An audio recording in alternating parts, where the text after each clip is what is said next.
a veteran of this genre today, because we're going to get into his latest book as well, which is Dead Men's Secrets. We're going to be talking to today's author, Johnathan Gray. A little bit of bio before I bring him on, and I'll get Johnathan to expand on it. He is an international explorer, archaeologist, and author, as I say, travelled the world many times over in search of data on ancient mysteries. And the past 37 years, he's penetrated some largely unexplored areas too, including the Amazon, leading expeditions to the bottom of the sea and remote mountain and desert regions, covering serious terrain. And of course, all of Johnathan's explorations, the evidence has been surprising but out-of-place artifacts, something Johnathan is specialised in, I believe. According to that, what we've all been taught in school, these are not possible items, they shouldn't even exist, and that they're just isolated anomalies, but we're going to get into why that is so.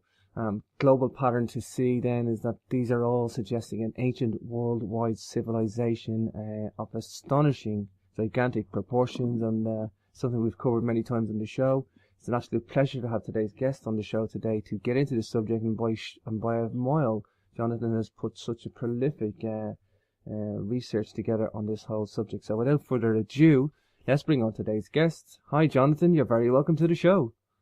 Thank you, James. It's good speaking with you. Wow, great to have you here live today in New Zealand via Ireland. Wow, we're on opposite sides of the globe here, brother.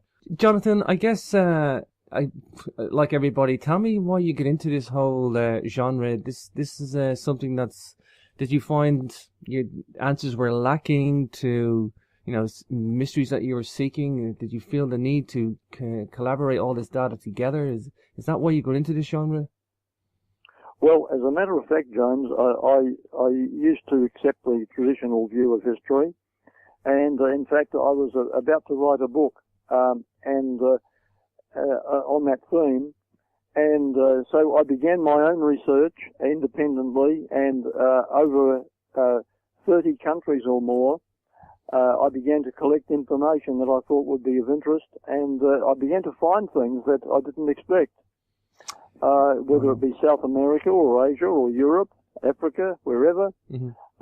There came up anomalies, things that, as you mentioned, shouldn't exist. I saw an out-of-place artifact here, an out-of-place piece of knowledge here, and they just didn't fit our traditional view of history. Yeah. So I just pushed them aside because I couldn't include them. They just didn't make sense. But then so many of them began to surface, and I thought, well, wait a minute. What's happening here? There shouldn't be all these things that don't fit our view of history. And so I just stopped the project I was doing. I began looking to see if these were just one or two, or whether there were more of them. And eventually hundreds and thousands of these began to surface. Mm. And this to me was just so compelling. I could not carry on with the traditional view of history. I had to really see why these other things were here.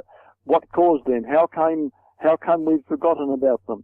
And a pattern began to develop that if something was found, like ever-burning lights were found in South America, it wasn't just South America, it was Asia, Africa, and Europe and other places. And then I began to look at machinery, ancient medical knowledge, and various subjects began to present themselves until there was so much evidence on each one of them that this required a book of a different nature, totally.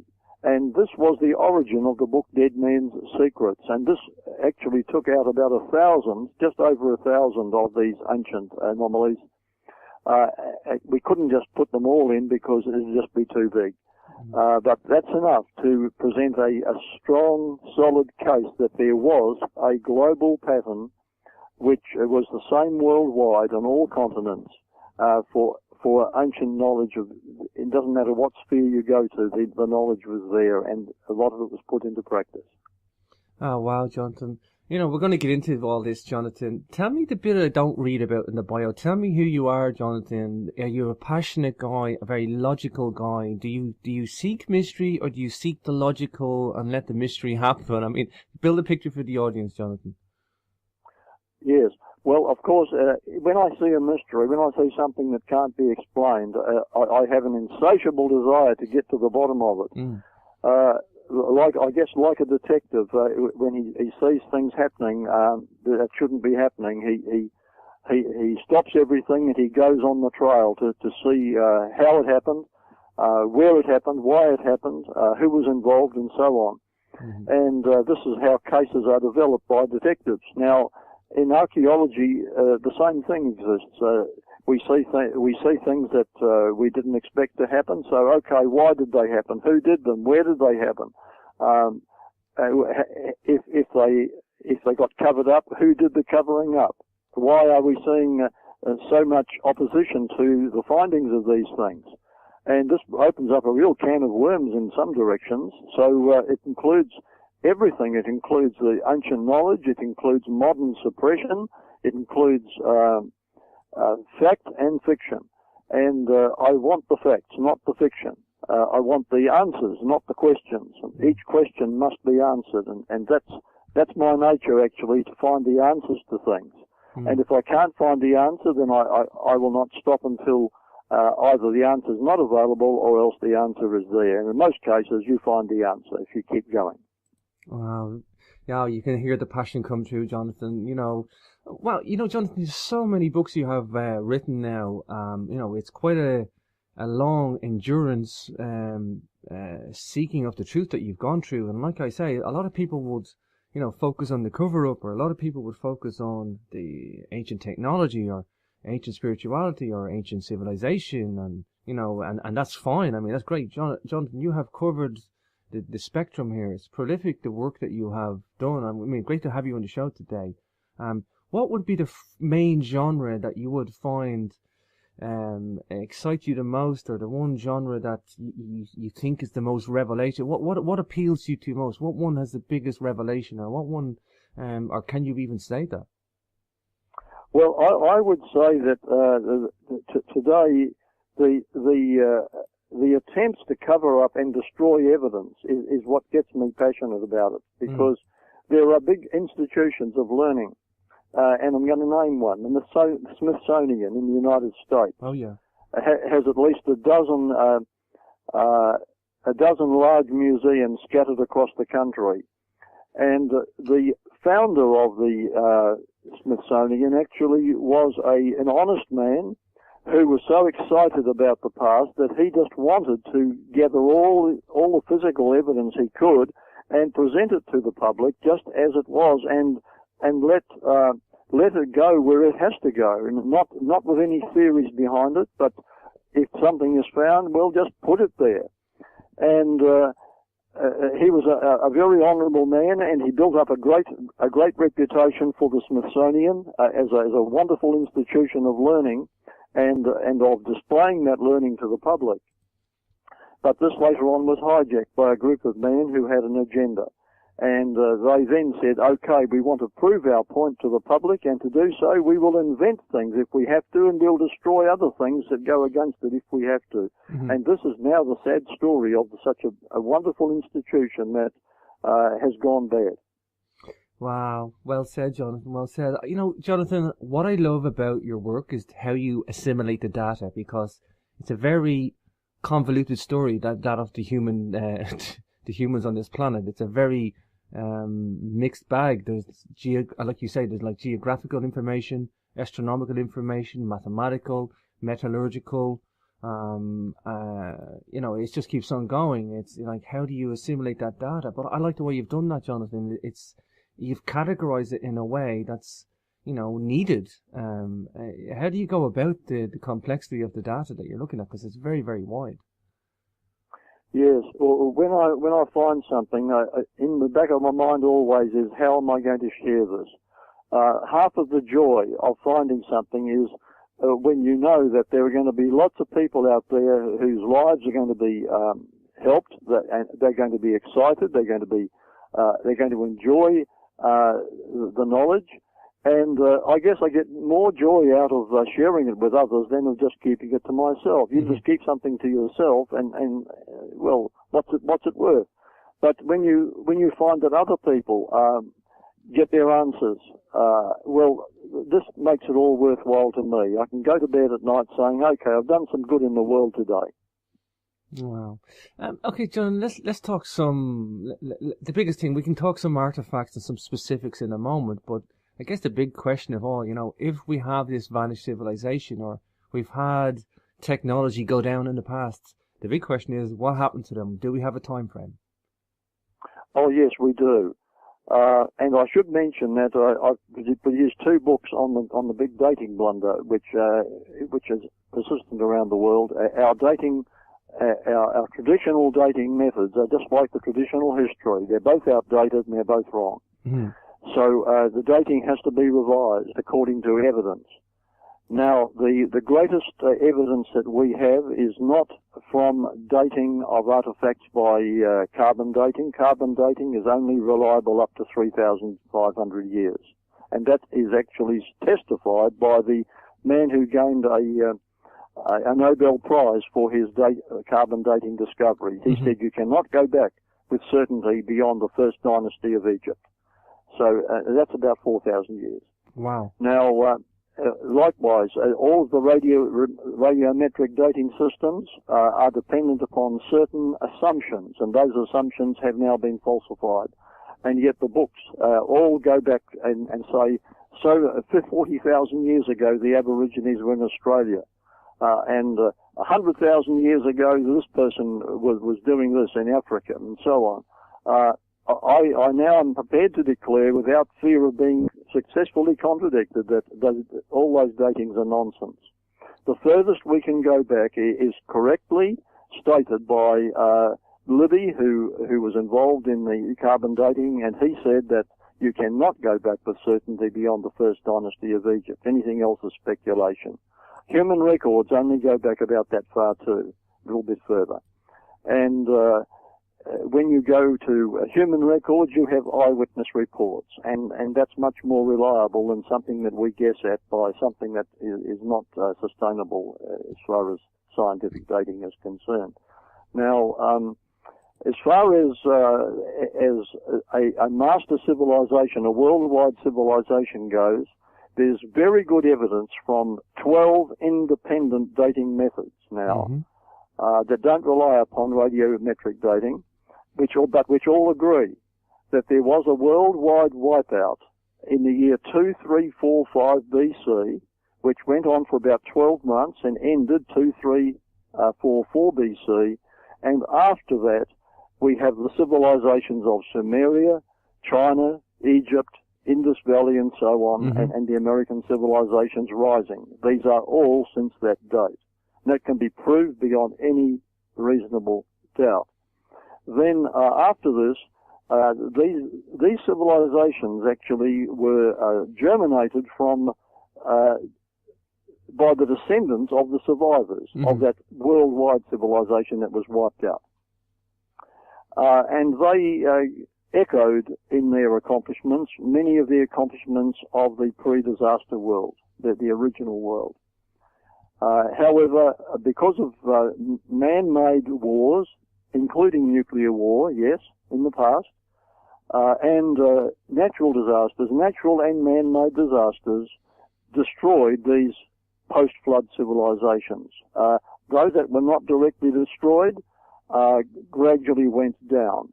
Let me put it this way. If the civilizations of Europe and the United States were destroyed today, the rest of the world, their civilization would go down. Because it is the leaders of civilization that have the greatest technology, who are the ones that keep the whole world civilization level higher. But you take away the major players, the rest of them who are not experienced to the same extent, that they will deteriorate as time goes by. And so Egypt went down. Egypt wasn't wiped out. It just went down. And the same with all the surviving civilizations that weren't destroyed by man-made and nuclear disaster and natural disaster.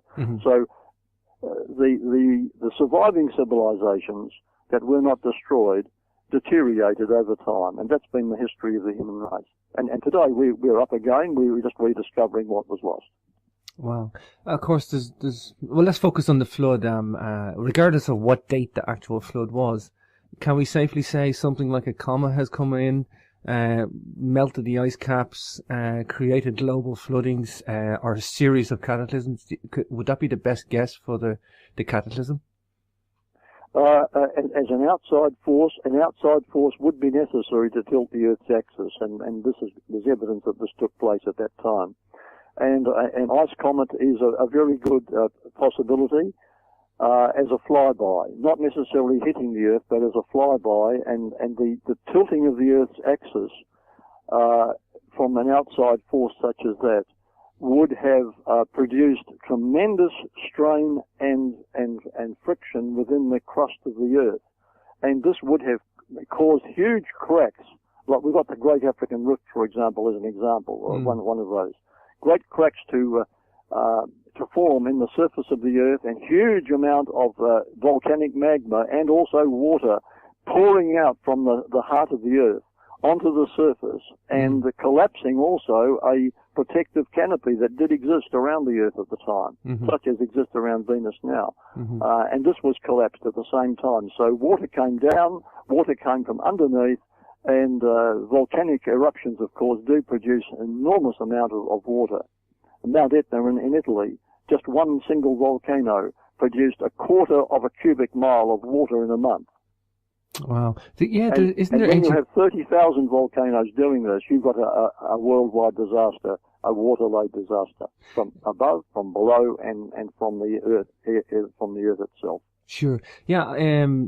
I know from this part of the world where I'm at that we have that mid-Atlantic ridge, which geology doesn't seem to be able to explain it in any, or even attempt to. And didn't the ancient cultures also have the references to the firmament, the sky being different? Yes, they did. They certainly did. And this was like a shield which protected the Earth from harmful cosmic rays. It would let in the healthful benefit rays from the sun, those of that frequency, but it kept out the dangerous ones, which was wonderfully. The Earth was beautifully balanced. And when the underground water basins erupted through the cracks that had appeared in the crust as a result of the tilting of the Earth, and the whole Earth was shaken, the force, the pressure of that pent-up water went miles into the sky and penetrated and perforated the protective canopy, and this collapsed over about a 6-week period, and then the flood continued right through the year. But this was huge. It was enormous. It was not just an ordinary rising of water. Continent and seas were all churned up together. Everything was topsy-turvy. Forests went down. Cities were destroyed. Everything became lost and destroyed. And this is big. And it's the most widespread racial memory of mankind, James. There are 600 racial legends around the world in all languages, 600 of them which all agree as to this great disaster. Yeah, you know, there was recently, I think about 6 months ago in the west of Ireland, where I'm at, Johnathan, they have found some strange black silted layer of mud, most likely flood material that has buried some ancient city, like a megalithic, somewhat living quarters too, and they don't know what to make of it. They really that's just rolled in about 6 months ago, that. Oh, that's really interesting. Yeah, of course, I think they attribute a 4000 BC date to that only on the back of it possibly being megalithic, and they can't really date it. So, you know, dating is always going to be a problem, though, Johnathan. Do you think perhaps that these megalithic, particular Europe, Stonehenge, Orkneys, Brittany, all this, Ireland, all these, there seemed to be an obsession with the measuring of the Earth, like geodetic measurements. Do you think these guys were trying to find the new tilt of the Earth, or trying to get it right again? Oh, yes, I most certainly do. Stonehenge actually was used for that purpose, and it was just one of many, many places all over the world actually that had a similar shape and purpose. But Stonehenge is about the best preserved in the world.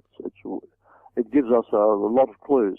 In that respect, on a wider megalithic civilization, or when we have all cultures around the world, particularly the megaliths, we seem to have guys using stone and earth and henges and mud low-tech material, but high technology encoded in it. If these guys had lost themselves in a high civilization or flooding or a high culture, they had the brains, they had the goods upstairs, but, they had like low-level materials. Do you think that would explain the majority of the intentions of these cultures too? Oh, yes, James, most certainly. Just suppose our cities were destroyed today. Mm. Now, 1,000 years' time, archaeologists come along, and they see the growth of nature has come and choked the ruins and the remains. And by the way, if an atomic blast destroyed all our major cities,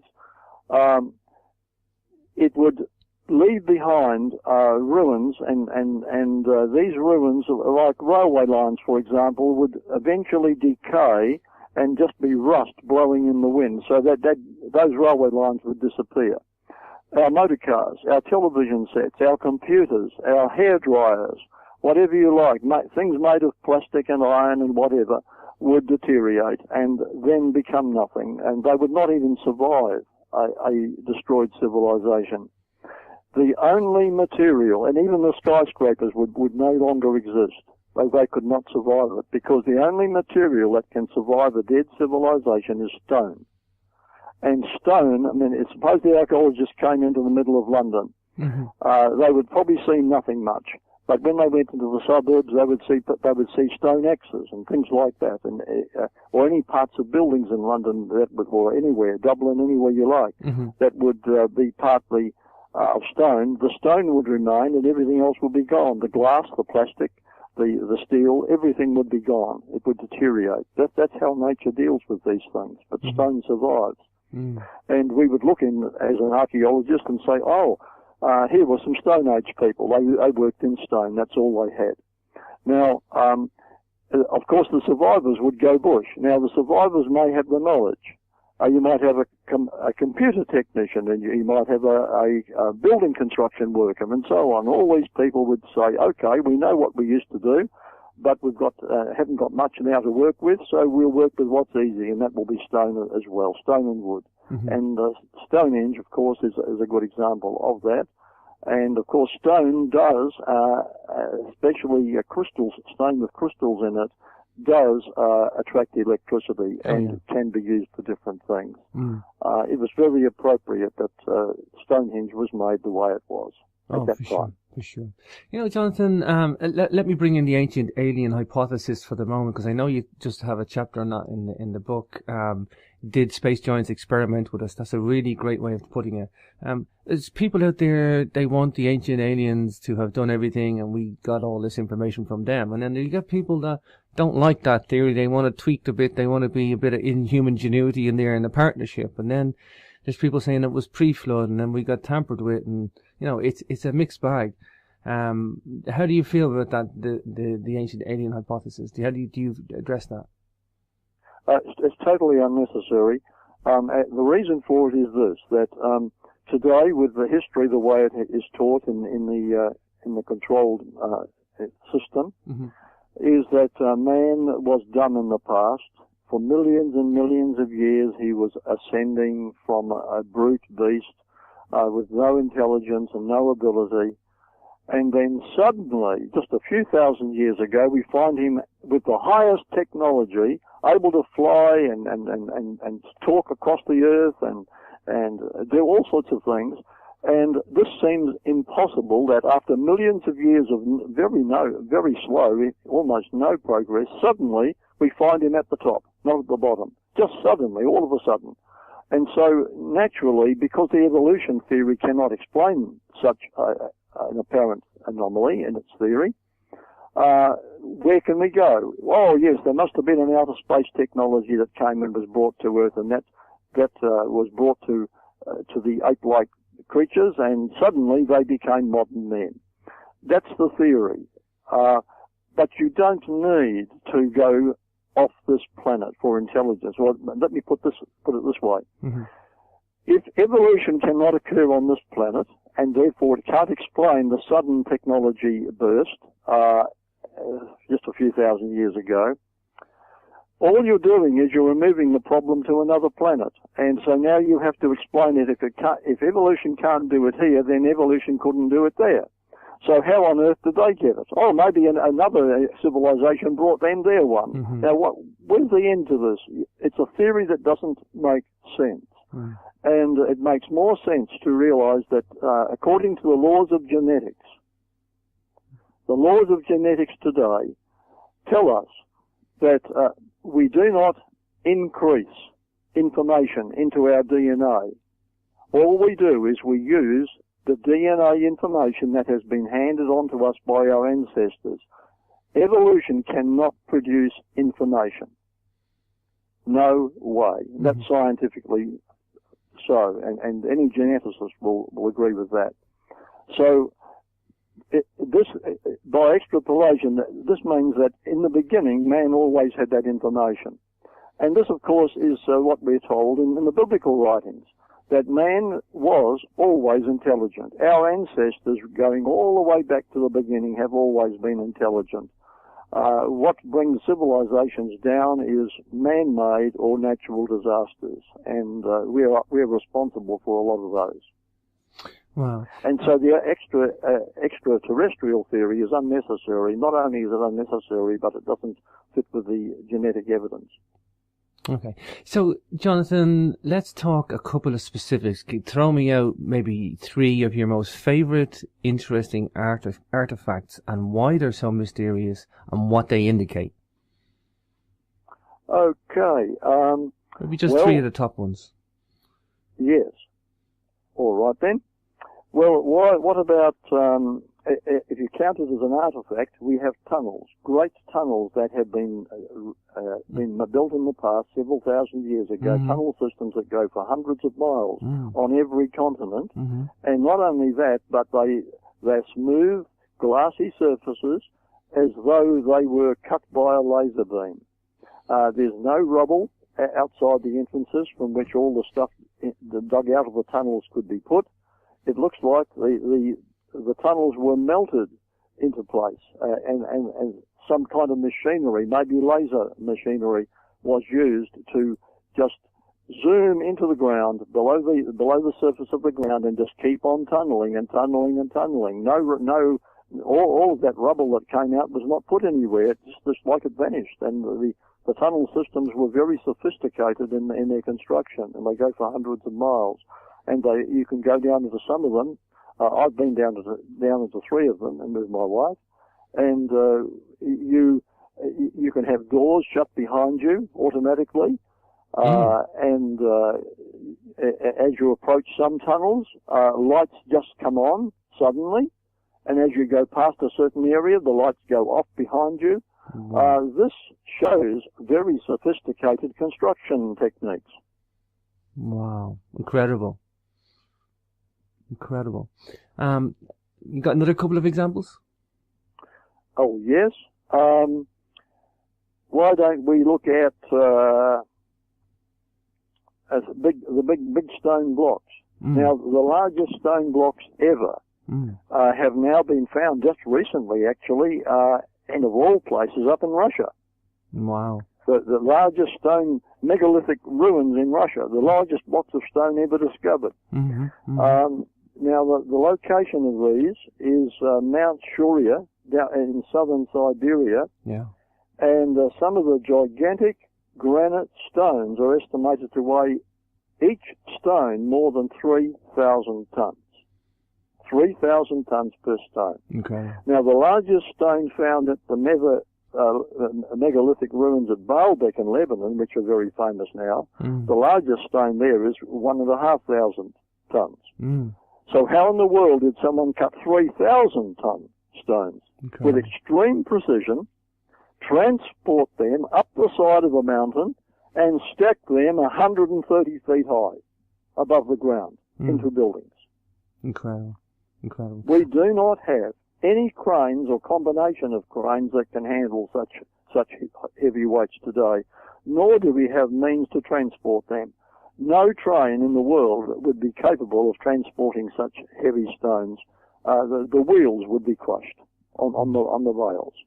Wow. I know, Doctor. This is a task which they did, but we can't. Sure. I know Dr. Valery Uvarov made that expedition for that, and I believe he's going to go back for a second run. So it's all eyes on that. Had the pleasure of meeting Valery in Bosnia. Very interesting guy. So all eyes on that one for another research trip. Have you got any mechanical or technical devices that you want to talk about? Yes. There are some ancient. Now, this is a toss-up between different things. Over also in Russia, actually, have been found what appears to be the remains of ancient electronics. Wow. We've got little devices that are being found which are definitely human. Yes, definitely human, of human construction. Wow. And some of them can only be seen in their detail under a microscope. And these have been studied by the University of Leningrad and Helsinki and various other places and declared to be human made. They've been found by gold miners actually digging down way under the ground, and they're coming up and sifting stuff. They found these, and they actually are a spiral in shape, a series of spirals like a coil, and so small that they're like little pieces you put in computers to make computers work. Incredible. Do we know any antiquity on the dating of any of this, Johnathan? Datings, of course, are not reliable, as I mentioned, sure. But putting it into the focus of the timing of the world disaster, and I mentioned that there were 12 ways of confirming and reconfirming and cross-checking the date. It's a one big date that is pretty securely fixed now. This would mean that in the last 4,500 years, these would have had to be made, and very likely in the earlier part of the 4.5, around about 2000 BC is my estimate, simply based upon the fact that the most reliable event in history to be dated is that great disaster now. Sure. But and that's been done independently by scientists in different countries. So I'd say around about 2000, give or take a few hundred years either side, 2000 BC to 1000 BC in that period. Wow. Do you think then perhaps, first of all, incredibly interesting time on the planet, about 2,500, 2000 BC. I mean, we have all these civilizations popping up, China, Egypt, the Olmecs in Mexico. We have the megalithic builders popularizing their monuments. Seems to be India again, the Vedic civilization. You have all these civilizations, or pockets of them, dotted all around the globe, popping up at the same time. It begs answers, Johnathan. It just begs answers. And let's bring in the Mercury, because I believe Mercury was found under a pyramid in Mexico recently, and it just screams commonalities with the Chinese monuments. Yes. And Mercury, of course, was spoken about in some of the ancient writings of different countries as being a fuel source that could be used in air transport. Incredible. We're talking a sophisticated science here, Johnathan. We're talking something incredibly sophisticated. I mean, do you think that these guys were located on one part of the globe, and that's why, it was easy to wipe them out, or maybe just a couple of pockets? Do you have a location for this source civilization?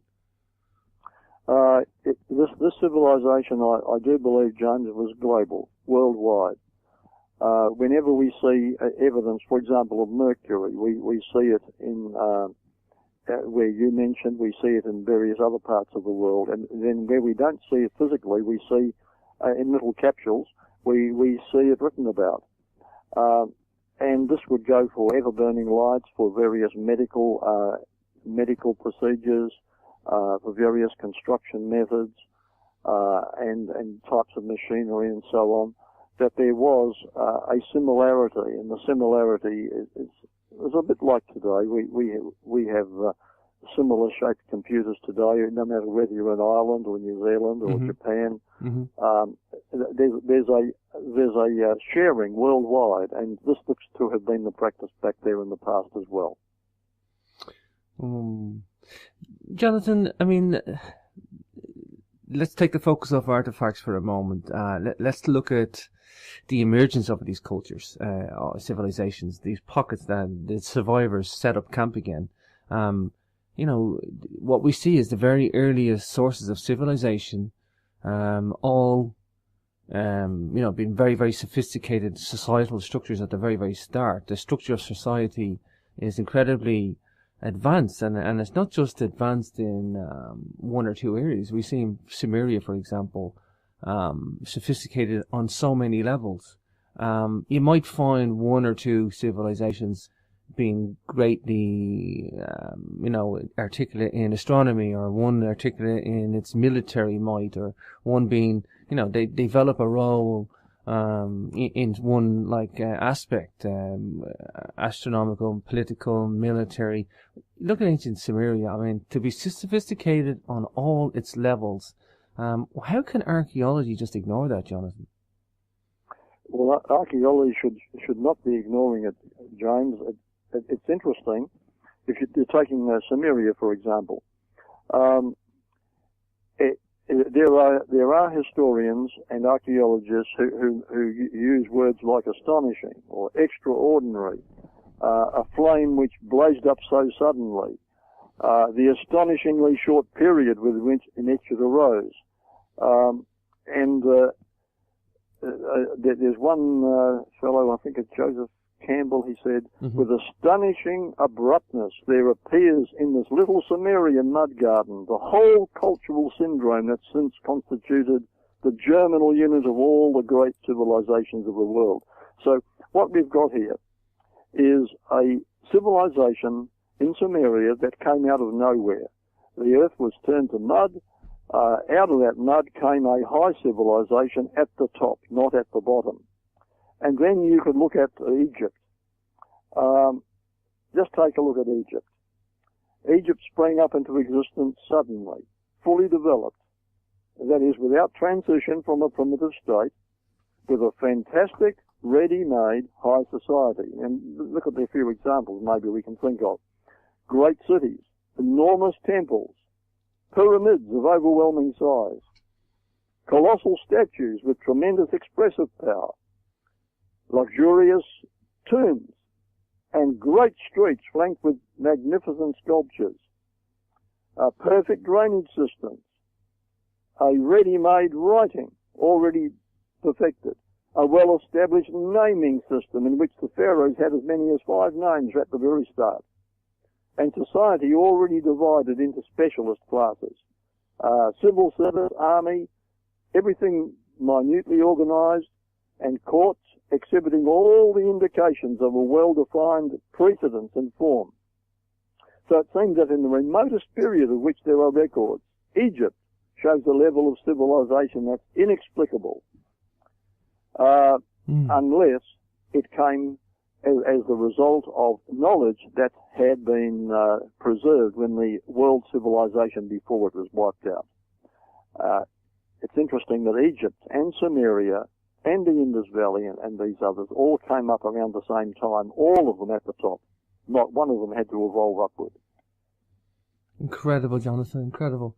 You mentioned the Smithsonian before. Do you perhaps look at the major controversy there with the suppression of what people believe was a race of giants, that these articles from the surfacing from all the different newspapers, there might be something to that, Johnathan? Oh, yes. I can't remember the figure, and I'd like to be pardoned if I give the wrong figure, but in my mind it's something like about 10,000 examples of ancient giants in North America have been destroyed. A wholesale destruction of giant remains was destroyed. And I could go into some specific stories on this, but I also made a claim from information that I had that the Smithsonian actually hired a ship loaded it with artifacts that disagreed with its theories, and told the captain and his team, dump these artifacts in a deep part of the Caribbean Sea. And the ship went out and it dumped a whole shipload of artifacts. Now, these artifacts were the result of years and years of work by lots and lots of archaeologists. But that didn't matter to the people in the Smithsonian. They said, dump it all, and then come back empty. Don't bring them back. Now, I made that claim actually on air some time ago, and I had emails from people. One of them was a man who said, I was a crewman on that boat. This actually did happen. Another man said, I was a tugboat captain. And he said, I can give you, I've kept actually a manifest. He said, if you're interested, then I can supply it when I get back to home sometime. And I can give name and date and address and location and name of the tugboat company. This is all very genuine. The Smithsonian did dump a whole boat full of artifacts to get rid of them. No. I often talk to people, and not just that case, but I mean many cases. Michael Cremo is a great example for showing knowledge filtration system, for example. But people have this innate ability to ask the wrong question. They say, well, why would anybody sanitize history like that in a deliberate attempt?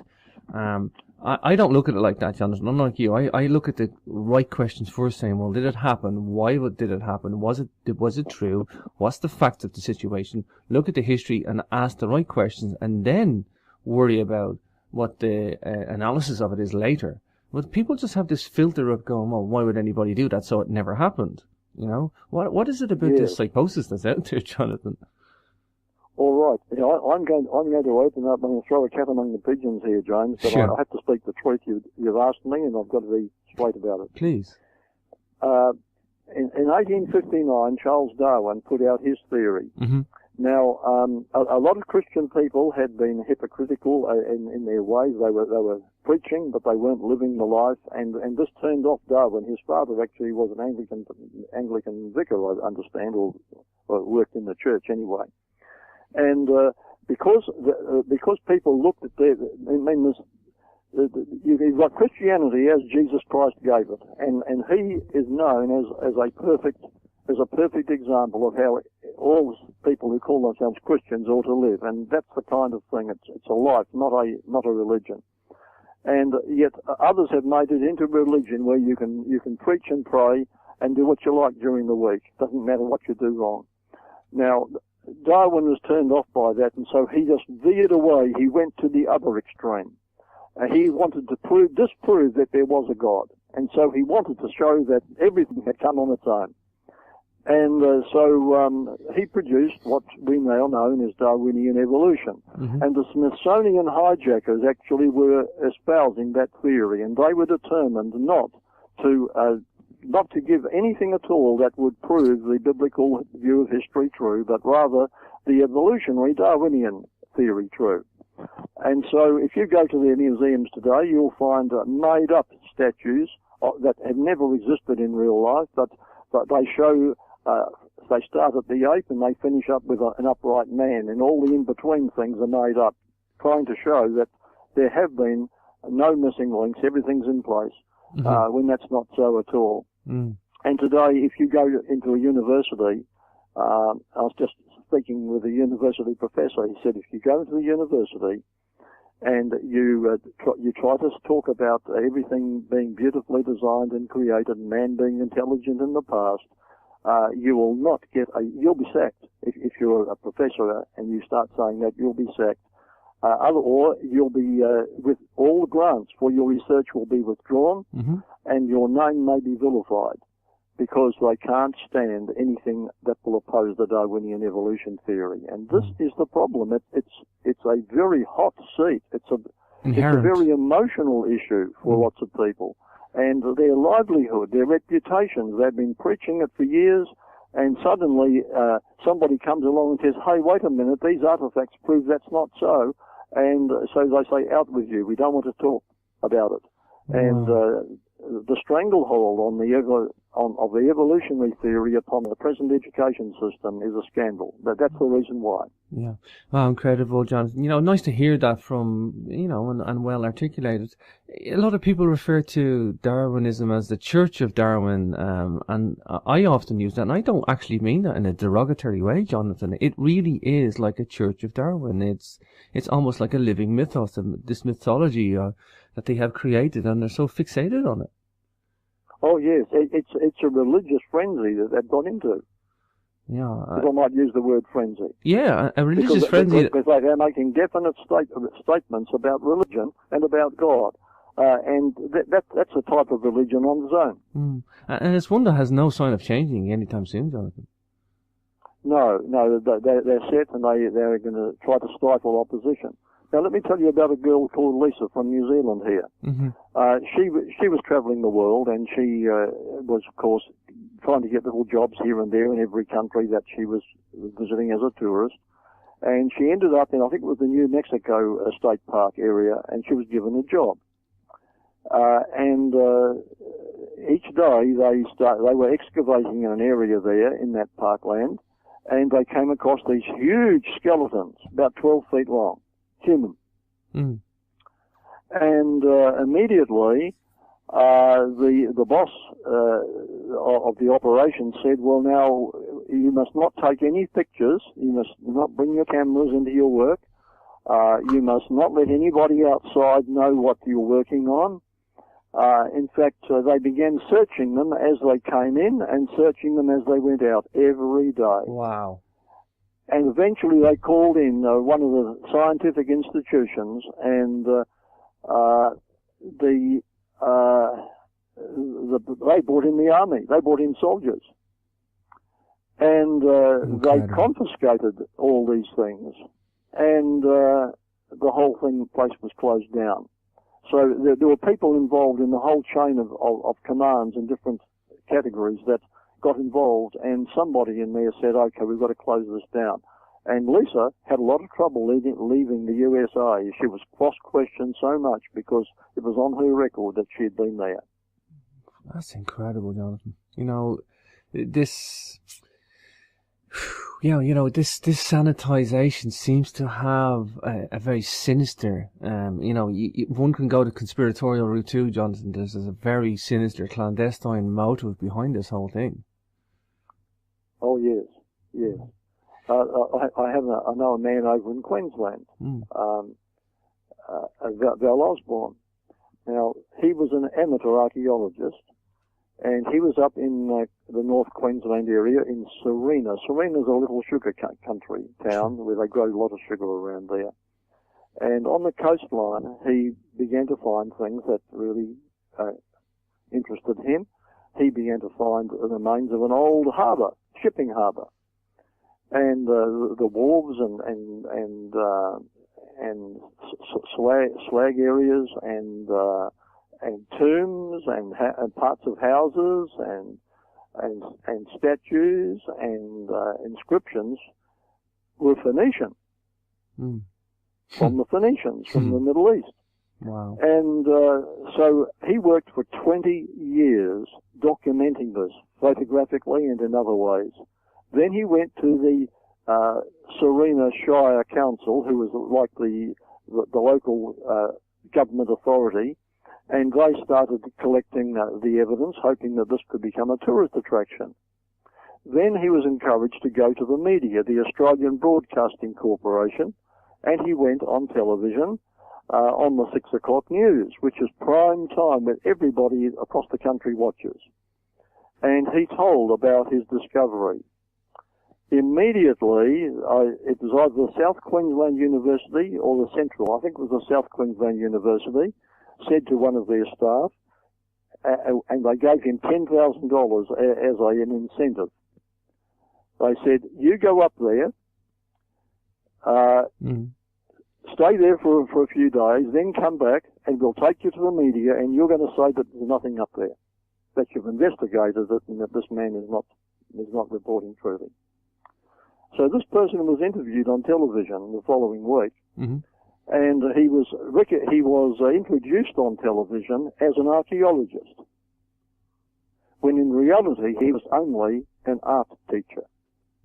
Wow.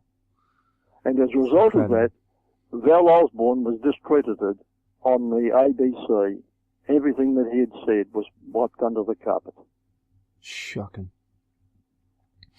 Well, Johnathan, I want to just, we've got the top of the hour on. I just want to make sure do some justice here. Can you please give us out your website where the listeners can follow along and catch your work as well, Johnathan? Oh, thank you, James. Yes, it's www.beforeus.com. I'll just spell that out. BEFOREUS.com. Wow. Simple and descriptive. Beforeus.com. You know, you're speaking about the Phoenicians there, Johnathan, and these guys were incredible master mariners. People have no idea just how good these Phoenicians were. I don't, when I look at these guys, I mean, they descended from, you know, these special trees that they brought down from the Lebanese mountains, and then when they made their ships, with this special, what was the name of the red tree? I forget the name of it now. But when they made their ships, they were master. I'm sorry, the cedar tree. Yeah, cedar tree, yeah. When they brought that cedar tree down from the Lebanese mountains and they made their ships, I mean, they took to the seas. They dominated the seas, Johnathan. I have no problem accepting these guys in Canada where they reckon they were copper mining. Nobody even explains where the Bronze Age got its copper ore from. And we've got copper ore missing in Canada. Oh, yes, that's right. Oh, they were coming across to Canada. They were going to South America. They were right across the Pacific here, too. It's an incredible journey these guys are on, but when you look at who these guys were, I mean, they wouldn't have been telling people they were there, Johnathan. They would have protected they were miners and they were merchants. I mean, these guys were, like, in that time frame, these guys were on top of their game. You know, these guys weren't letting any secrets out. I mean, they wouldn't have exactly spread the knowledge of where their sources were from. But make no mistake that these guys could take the open seas. Well, actually, what you say, James, is quite correct. In fact, about keeping their trade routes secret, there is on record the fact that when the ships went out through the Pillars of Hercules, which is the Gibraltar Strait, and they were coming up to Britain, they saw a foreign ship, I think it was a Roman ship or some ship from another country following them. And so the captain said to them, "We have to scuttle our ship so that they will not know our destination. It's better to lose the ship than to lose the trade." Wow. And they did. Wow. That's diehard. That's diehard right there, Johnathan. Wow. Yeah. Johnathan, of course, we talked about the ocean. Yeah, we mentioned at the start in your biography about underwater archaeology. Let's focus a little bit on that, Johnathan. Tell me some of the work you've done there and why you take to underwater. Oh, well, one of the most interesting finds, actually, is a find in the Red Sea, in the Gulf of Aqaba, in which I've personally been involved and had teams of scientists with us. And as a matter of fact, I have an artifact from it only about 1 yard away from where I'm sitting as I talk to you, James, right now in my office here. Now, in the book of Exodus, we have the story of Moses, and I know Hollywood made a great movie, The Ten Commandments, of this, starring Charlton Heston and Yul Brynner. And the Exodus story says that the Hebrew slaves were in Egypt, and Moses was commissioned to lead them out of Egypt to freedom, and they were pursued by the Egyptian army. And Josephus, the historian, says that in the Egyptian army there were 250,000 footmen plus hundreds of chariots, probably thousands of charioteers, all armed to bring back the fleeing Hebrew slaves. Now, the slaves came down, according to the description given in that book. They went through an area surrounded by mountains, and they eventually came to a large flat beach by the sea.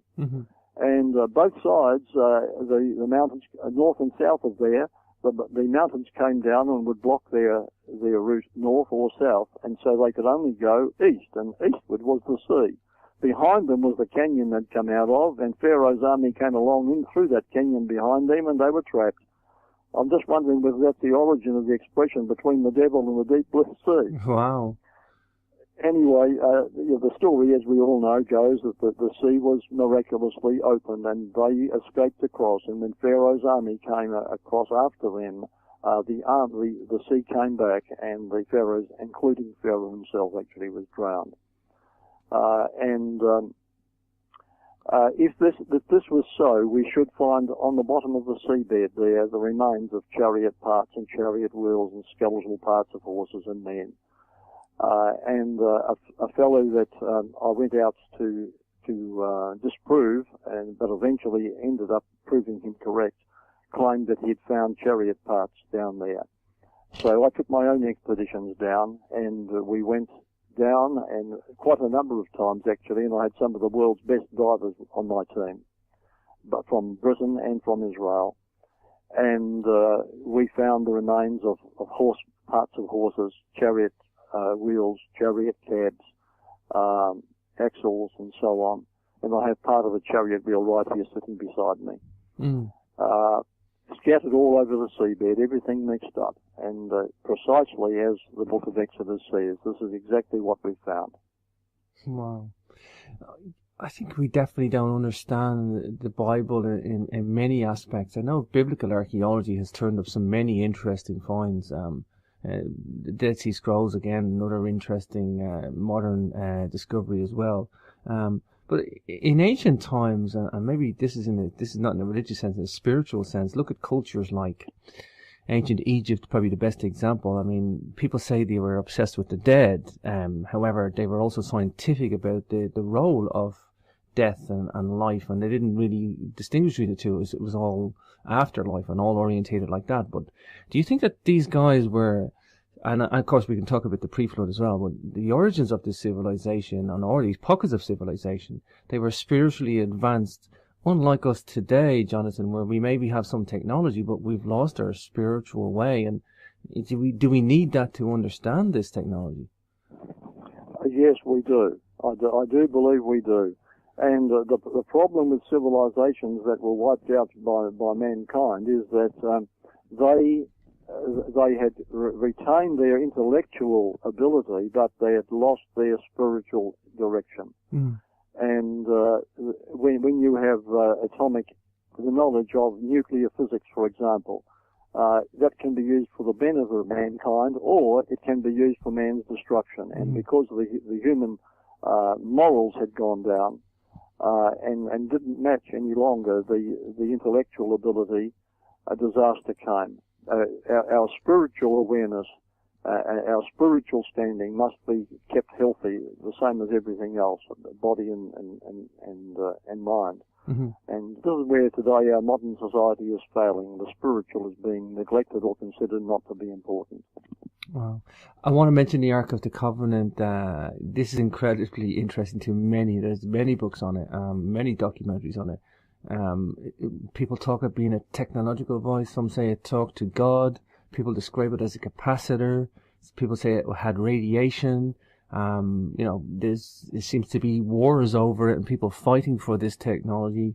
From your research, what do you think of the Ark of the Covenant? What's your best good instinct of what this thing was, how it was treated, where it is now, maybe a description of it? Okay.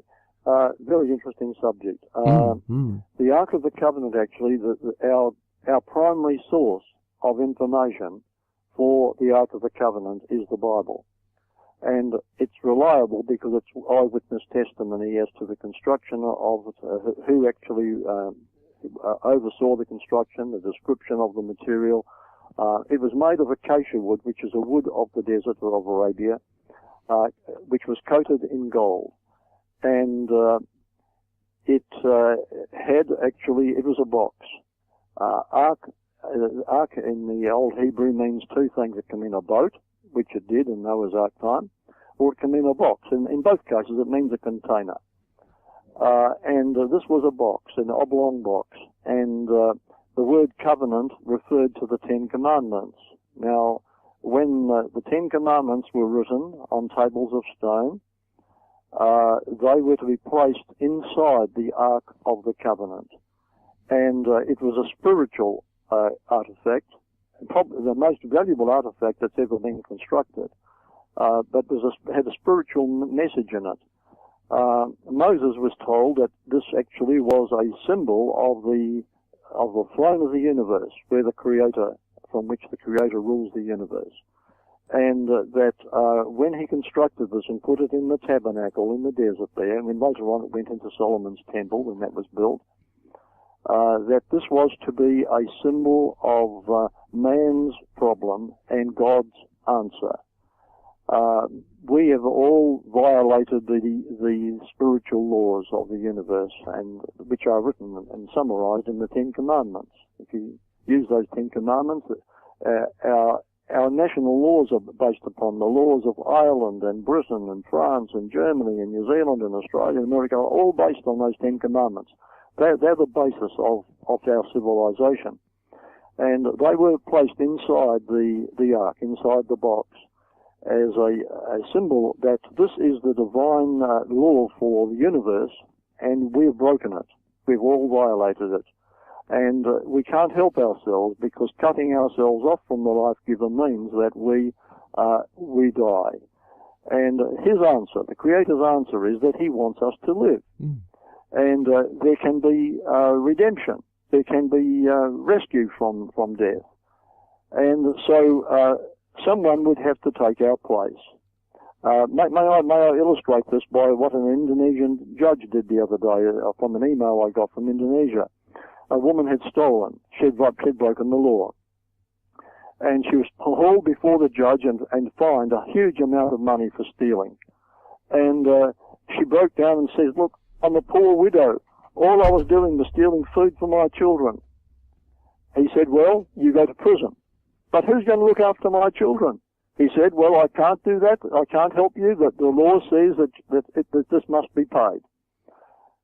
However, what he did then, he threw off his robe, he stepped off the podium, he went down to her, opened his wallet, gave her the fine, and then says, now come and pay me the fine." He got back up there, and as judge, he put on his judge's gown, she paid the fine, and she went free. And according to the Bible, that's what the Creator would do for us. He could pay the fine. He represents the law. He would come down. He would suffer. He'd take our penalty and die. But rising again, he would offer us rescue beyond the grave, so that we could eventually live forever. Now, that's what the Ark of the Covenant was teaching, because once a year, the high priest would go in there, he'd sprinkle the blood of an animal sacrifice, which was a prophecy of the sacrifice of the coming Messiah, and he would put it on the mercy seat over the Ten Commandments, and everyone was forgiven. Wowzer. Wow. Now, it's in Jerusalem. It's still there. I know there have been reports of it going down to Ethiopia, to Rome, to Britain, to other places, but they are if anything has gone out, it's copies. The original is still in Jerusalem, under the streets of Jerusalem, about 270 in a cave, about 270 feet north of the Damascus Gate in the old city, and about 20 feet under the ground. Wow. It's something you've interesting you just said there, Johnathan, and I've only ever heard one other person say that everybody wants to be the one who's located the Ark of the Covenant in all these different zones around the world, but nobody seems to realize there may have been copies, and that's something I've only heard from one other researcher, Johnathan. Great to hear you say that, and I mean it's very realistic. I mean, who's to say there was only one? Yes. Where do we sit now, Johnathan? Let's say we have more Johnathan Grays out there, and we all take up the role that you have done, Johnathan. And I say 37 years of what you've been doing, Johnathan, is wonderful to see all the research from all the different aspects of this alternative genre, and it's alternative in labelism only. It should be our mainstream.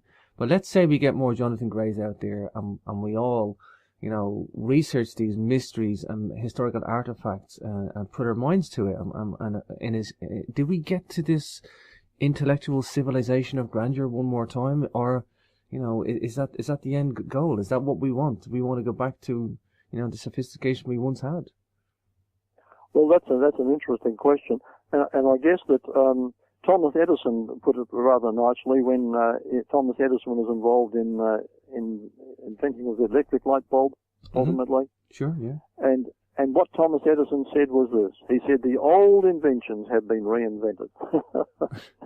Wow. He gave no credit to himself. He simply said, we're just rediscovering what was lost. Yeah. And we've rediscovered many, many things from the past, and we're redoing them, perhaps not in the same way.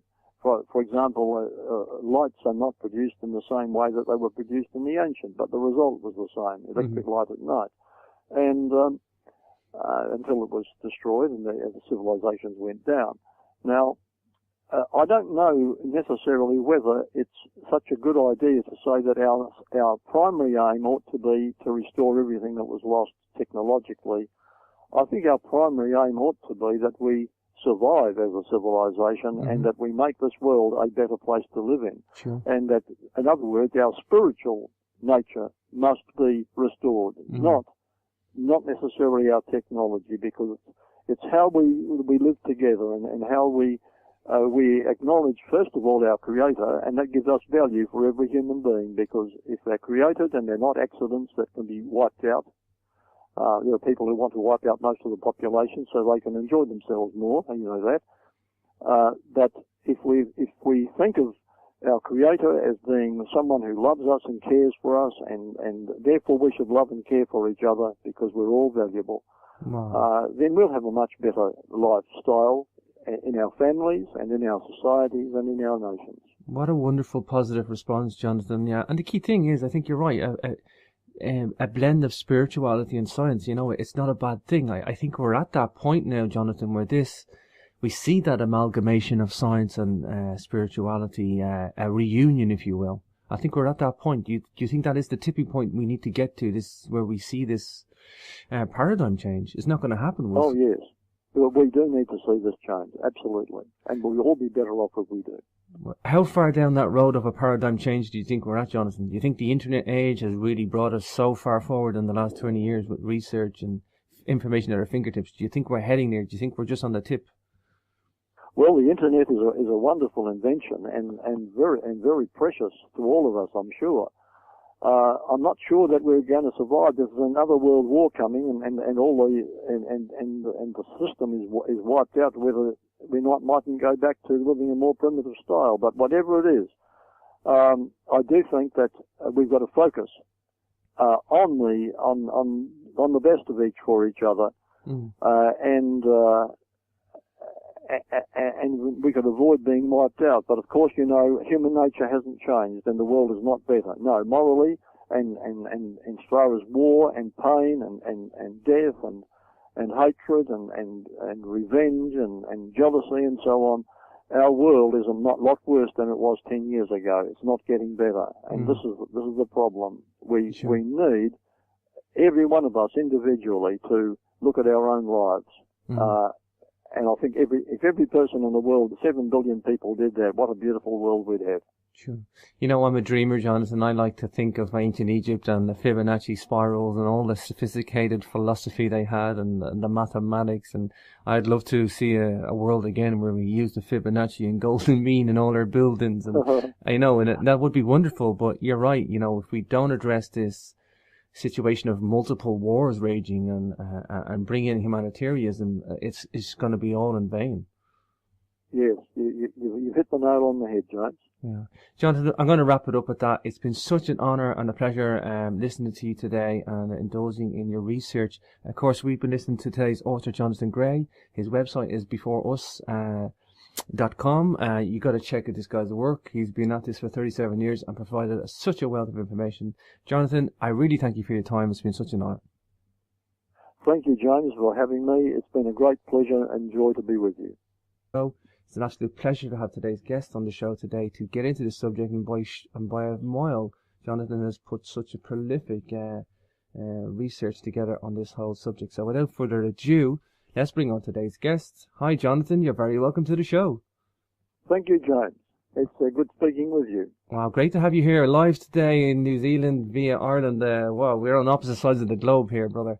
Johnathan, I guess, like everybody, tell me why you get into this whole genre. This is something did you find your answers were lacking to mysteries that you were seeking? Did you feel the need to collaborate all this data together? Is that why you got into this genre?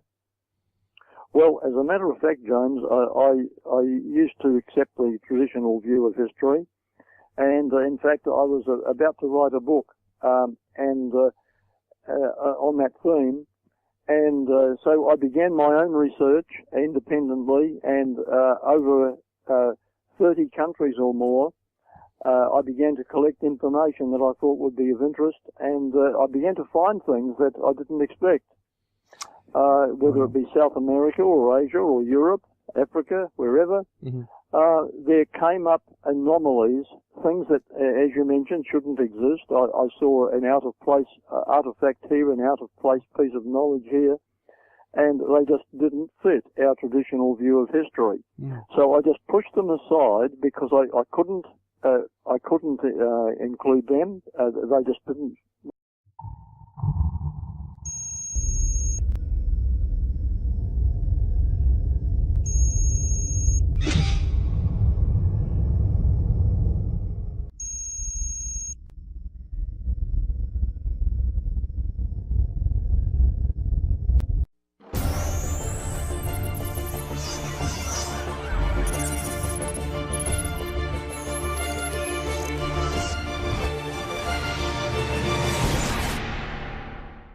A veteran of this genre today, because we're going to get into his latest book as well, which is Dead Men's Secrets. We're going to be talking to today's author, Johnathan Gray. A little bit of bio before I bring him on, and I'll get Johnathan to expand on it. He is an international explorer, archaeologist, and author, as I say, travelled the world many times over in search of data on ancient mysteries. And the past 37 years, he's penetrated some largely unexplored areas too, including the Amazon, leading expeditions to the bottom of the sea and remote mountain and desert regions, covering serious terrain. And of course, all of Johnathan's explorations, the evidence has been surprising but out-of-place artifacts, something Johnathan is specialised in, I believe. According to that, what we've all been taught in school, these are not possible items, they shouldn't even exist, and that they're just isolated anomalies, but we're going to get into why that is so. Global pattern to see then is that these are all suggesting an ancient worldwide civilization of astonishing, gigantic proportions, and something we've covered many times in the show. Up until either the answer is not available or else the answer is there. And in most cases, you find the answer if you keep going. Wow. Yeah, you can hear the passion come through, Johnathan. Well, Johnathan, there's so many books you have written now. It's quite a long endurance seeking of the truth that you've gone through. And like I say, a lot of people would, focus on the cover-up, or a lot of people would focus on the ancient technology or ancient spirituality or ancient civilization, and that's fine. I mean, that's great. Johnathan, you have covered the spectrum here. It's prolific, the work that you have done. I mean, great to have you on the show today. What would be the main genre that you would find excites you the most, or the one genre that you think is the most revelation? What appeals to you most? What one has the biggest revelation, or what one, or can you even say that? Well, I would say that today the attempts to cover up and destroy evidence is what gets me passionate about it, because there are big institutions of learning. And I'm going to name one, and the Smithsonian in the United States. Oh yeah, has at least a dozen large museums scattered across the country. And the founder of the Smithsonian actually was an honest man who was so excited about the past that he just wanted to gather all the physical evidence he could and present it to the public just as it makes sense. But then so many of them began to surface, and I thought, well, wait a minute. What's happening here? There shouldn't be all these things that don't fit our view of history. And so I just stopped the project I was doing. I began looking to see if these were just one or two, or whether there were more of them. And eventually hundreds and thousands of these began to surface. And this to me was just so compelling. I could not carry on with the traditional view of history. I had to really see why these other things were here. What caused them? How come we've forgotten about them?